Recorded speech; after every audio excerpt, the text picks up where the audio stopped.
Hey guys, Comic Boom here to talk about Wonder Woman issue 40, to continue the story of Wonder Woman after last issue, her and her brother Jason falling to Earth after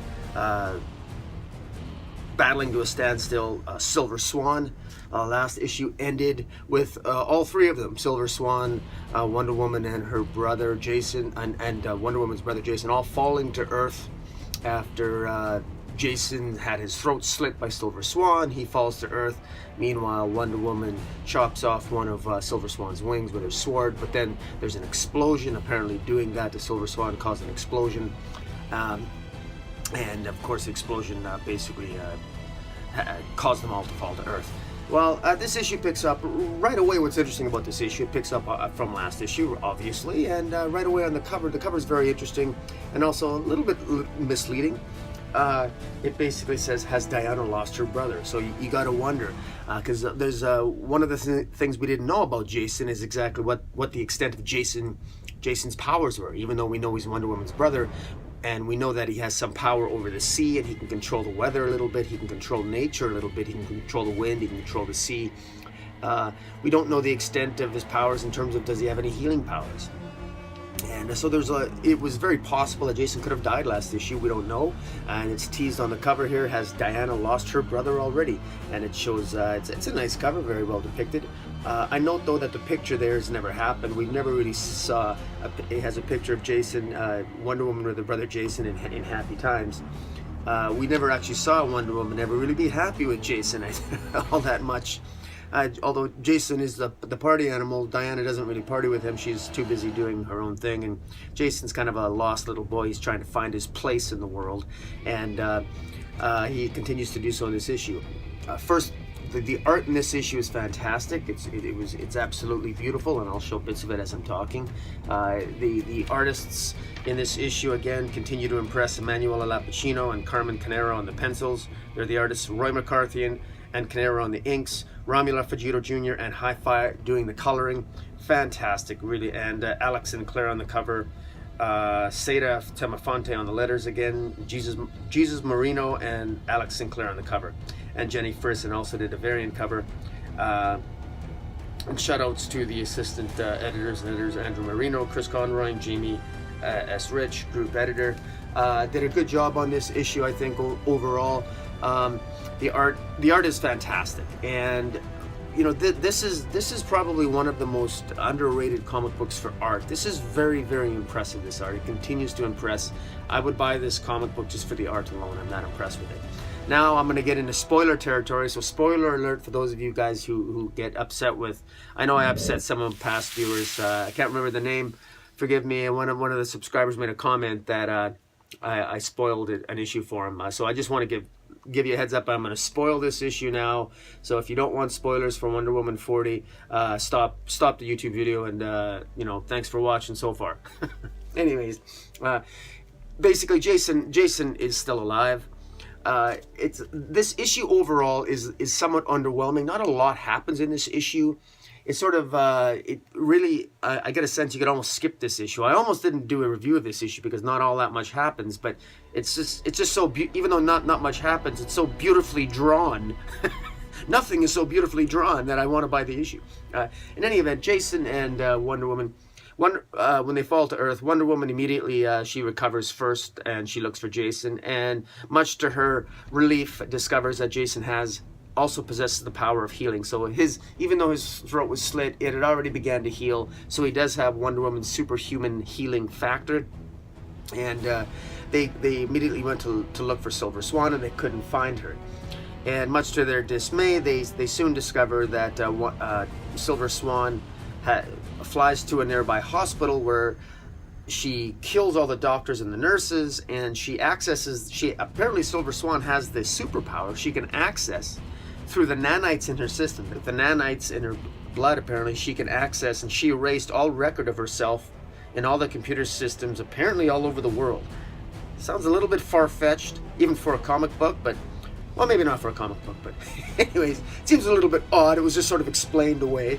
The police officer investigating the homicides at the hospital immediately somehow determined that Silver Swan had removed all records of her existence in the hospital and also all records of her treatment. So whatever the treatment was that turned Vanessa into Silver Swan, there's no way that anybody can really duplicate that now, because those treatment records have been basically erased.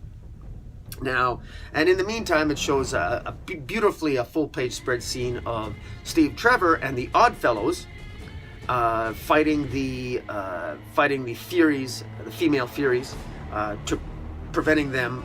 They're still fighting in Turkey because Steve Trevor and the Oddfellows want to prevent the female Furies from obtaining that basically that mother box, that third mother box, 3 or 4 mother boxes, because they've been sent to by Darkseid to recover it. Because as you recall last issue, Darkseid is still in the Amazon jungle and he's sending his female Furies out to recover the remaining 2 artifacts. He's already got 2 of those boxes. I'll call them mother boxes, and there's another 2 mother boxes that they got to recover. So that's going on. That they were battling to a standstill there. So that was not resolved. Meanwhile,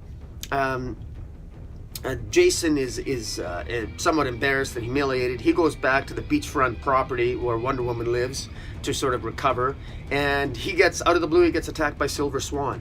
Wonder Woman sort of saw that coming, and so she was prepared. So Wonder Woman then basically rescues Jason, because Silver Swan very easily defeats Jason. Wonder Woman then, frankly, quite easily defeats Silver Swan. And that's really it in a nutshell. And she basically takes Vanessa, and Vanessa now is in a coma. And the person looking after Vanessa in the hospital looks to be none other than Dr. Psycho himself, who is an old enemy of Wonder Woman. So that's very interesting. Where's that going to go?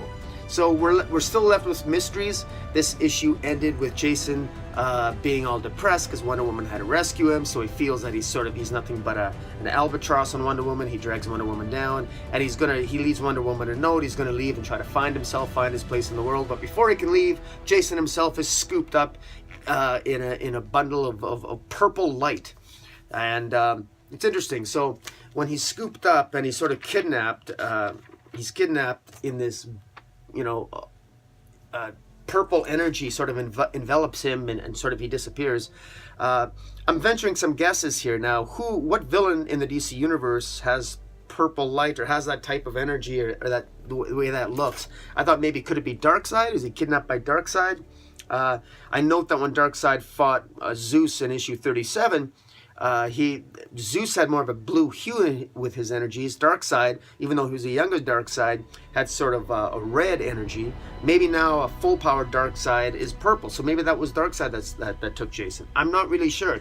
But I do recall that in Darkseid War, Grail was looking for Jason in Darkseid War, because Jason was the first man to set foot on Paradise Island, or more specifically, he was the first male born on Paradise Island. And so there's some significance to Jason that still really hasn't been explored yet in Wonder Woman, flowing out of Darkseid War. So I'm inclined to think that it's Darkseid who basically has kidnapped Jason, and Jason is far more important in this story than we've been led to believe so far. But the jury is still out on that. The other possibility is that we won't see Jason for another year or two, because who knows, maybe DC has got plans for Jason. The other thing, and this is a wild, crazy idea, I don't think it's correct, but I'll just put it out there, that maybe could Jason be kidnapped by Oz? Even though Oz was sort of, I guess... Oz was revealed to be Jor-El in Pages of Superman, but I'm wondering, does this have anything to do with Rebirth, or with the story in Rebirth with Dr. Oz in Superman? I doubt it. I think it's Darkseid, but it's just kind of wild speculation at this point. So there you have it. So it basically ends with Wonder Woman knowing that Jason he's disappeared. She hasn't got there in time. She sees the smoke and the vapor there, and she didn't get there in time. Jason's gone. And that's how this issue ends. Again, beautifully drawn. The pages are just beautiful. Overall, I have to say that not a lot happened here. Even the cover itself is a little misleading. But overall, I'll say this. Jason is still, so far, a very disappointing character. It's very boring. I have to say that very underwhelming. We were really hoping, I've said this before in my review of past issues, I wish Jason was a little bit more exciting a character. But very clearly, I think James Robinson is probably, I think Jason's potential as a character, I think it's going to have to come in the future, because And I think Jason, the character himself, even feels that way. He feels that Jason feels that he hasn't reached his potential, and that he's nothing but he holds Wonder Woman back, and he's nothing but a liability in battle because he's too inexperienced. And he's absolutely right on that. He basically is. And I have to say that that's a reflection of me as a reader. As a reader, I'm also disappointed in Jason because I was hoping he'd be more too. So I don't mean to add to Jason's depression, but he is kind of a loser. But also, as a general reflection, I think Jason himself is a reflection of the millennials in today's society. And I don't mean that as a put down to millennials. I just mean that in the sense that I think all millennials are looking for their place in the world. They don't know, they have skills, and they're potentially brilliant. There's a lot of potential there, but it hasn't come to fruition yet. So Jason is sort of like your typical millennial. He wants to do good in the world. He wants to serve. He wants to help people, but he doesn't know what he wants to do. But what he hates is he hates being considered a liability. He hates failing, and he hates disappointing people. And he's looking for his place in the world. So in that respect, I think James Robinson set up Jason. Despite the fact that I'm a little bit disappointed, at the same time, I also recognize that it's probably playing the character in a more realistic fashion. And I have to be patient to let Jason, the character, grow. Much like, like in pages of Batman, I think in the pages of Batman, writers in Batman are very good at letting the characters grow organically over time. Look for example at the development of Duke, the character Duke over in Batman. He finally got his own comic, Batman and the Signal. That took years to develop his character, and I think Jason is slowly going to take time to develop his character. Incidentally, the new Crown Royal with the little vanilla flavoring in it, that's just amazing stuff, I gotta tell you. But in any event, I think Jason is again a disappointment of a character, but it's I think there's a lot of potential there. I also think that I'm going to call it, I think Jason and Silver Swan are going to have a thing at some point. I don't know, I'm just sort of picking up that vibe there, even though there wasn't really any indication of that. But when a woman tries to kill you, you know she likes you, right? I mean, Jason, you know that, right? If a woman picks on you, you know she's actually attracted to you. If she tries to kill you, then you're in for sure. Anyways, guys, overall, I like this. It's going to be interesting to see what role Dr. Psycho has to play. He's probably going to try to manipulate Silver Swan for his own purposes. So, it's going to be interesting where that goes. This Darkseid story is not over yet, and we still don't know if Steve Trevor and the Oddfellows, if they defeated the Female Furies. How is that going to resolve itself? I think there's a lot of potential here. This story is still heating up. James Robinson he's starting to pick up, and I'm really looking forward to the next issue. So guys, check out Wonder Woman number 40. It's pretty good. Overall, it continues the story. And in the meantime, guys, go see the Black Panther movie. I'm going to go see it tomorrow, and I'm hearing it's pretty good. And in the meantime, Comic Boom, out.